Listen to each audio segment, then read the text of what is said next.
परमेश्वर के धन्य नाम की महिमा हो। प्रभात मनन के सत्र 2941 में आप सभी का बड़े प्रेम के साथ स्वागत करता हूँ।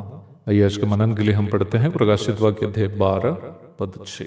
और वह स्त्री उस जंगल को भाग गई जहां परमेश्वर की ओर से उसके लिए एक जगह तैयार की गई थी कि जहां वह 1260 दिन तक पाली जाए। मेरी आशा है कि हम कल कहाँ समाप्त किए थे आप याद कर रहे होंगे। यदि आप नियमित रूप में इन अध्ययन में भागी नहीं हो तो इससे समझना आपके लिए कठिन होगा, और मसीहत में जो लोग बिल्कुल नए हैं उनके लिए भी प्रकाशित वाक्य के इन भागों का अध्ययन आसान नहीं होगा। फिर भी कुछ महत्वपूर्ण बातों को मैं बार बार इसलिए दोहराता हूं ताकि उन्हें भी इन बातें समझ में आ जाए जो मसीहत में बिल्कुल नए हैं।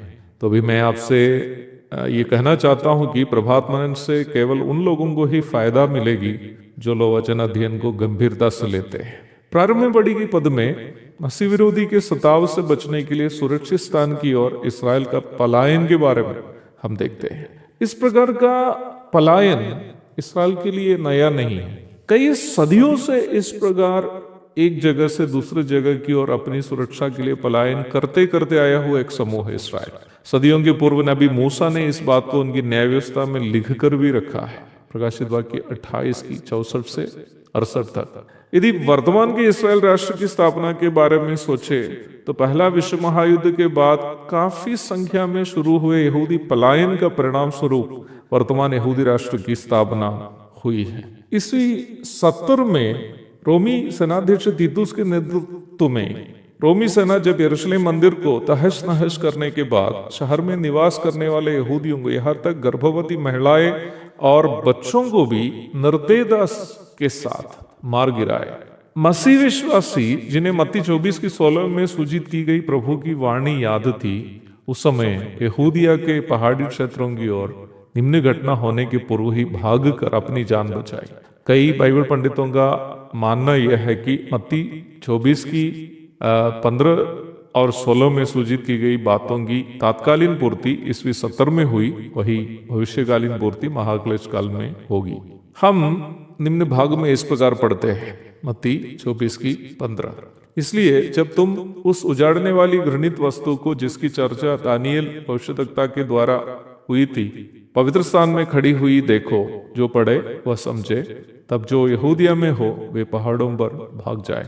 निम्न विषय की भविष्यवाणी हम दानियेल 9 की 27 में इस प्रकार पढ़ते हैं। वह प्रधान एक सप्ताह के लिए बहुतों के संग दृढ़ वाचा बांधेगा, परंतु आधे ही सप्ताह बीतने पर वह होम बलि और अन्न बलि को बंद करेगा और खंगुरे पर उजाड़ने वाली घृणित वस्तुएं दिखाई देगी, और निश्चय ही ठनी हुई बात के समाप्त होने तक परमेश्वर का क्रोध उजाड़ने वाले पर पड़ा रहेगा।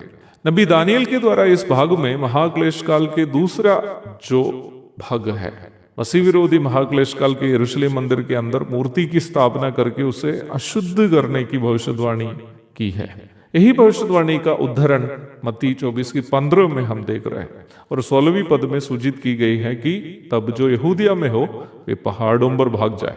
निम्न परिप्रेक्ष्य में अध्ययन करने से हम ये समझ सकते हैं कि ये पद का सीधा संबंध प्रकाशित वाक्य 12 की 6 से है, जिसकी चर्चा हम कर रहे हैं। मत्ती 24 की 21 उसे स्पष्ट भी करती है, परंतु इन दोनों पदों के बीच एक अंतर भी दिखाई देता है। मत्ती 24 के 16 में पहाड़ों की ओर जाने के लिए कहा गया है, वही प्रकाशित वाक्य 12 की 6 में हम देखते हैं कि स्त्री जंगल अथवा मरुभूमि की ओर भाग गई। इन बातें सूचित करती है कि मत्ती 24 की 16 ईस्वी 70 के पलायन को सूचित करती है, वही प्रकाशित वाक्य 12 की 6 महाक्लेश काल के पलायन को सूचित करती है। दोनों के बीच का संबंध यह है कि दोनों समान स्वभाव की घटनाएं हैं। ईस्वी 70 में रोमी शासक के द्वारा इसराइल अपनी मातृभूमि से भगाया गया और महाक्लेश काल में भी पौराणिक रोमी साम्राज्य से निकलने वाला एक तानाशाह के द्वारा इसराइल पुनः वहां से भगाया जाएगा। यरूशलेम लगभग 4 पर्वतीय इलाकाओं से घिरा हुआ एक शहर है। लेबनान, सीरिया, जॉर्डन आदि देश भी इन पर्वतीय इलाकाओं से जुटे हैं। फलस्तीन के गाजा से लेकर लाल सागर तक उत्तर से दक्षिण तक लगभग 206 किलोमीटर दूरी की सीमा इसराइल और मिस्र के बीच में है। आपको बता दें कि इन पूरे इलाके जैसे इसराइल, जॉर्डन, लेबनान, मिस्र अथवा इजिप्ट आदि सभी अरब मरुभूमि के हिस्से हैं, जिसमें कुछ सीरियाई मरुभूमि और यहूदियाई मरुभूमि भी कहलाते हैं। इन बातों से हम क्या समझे?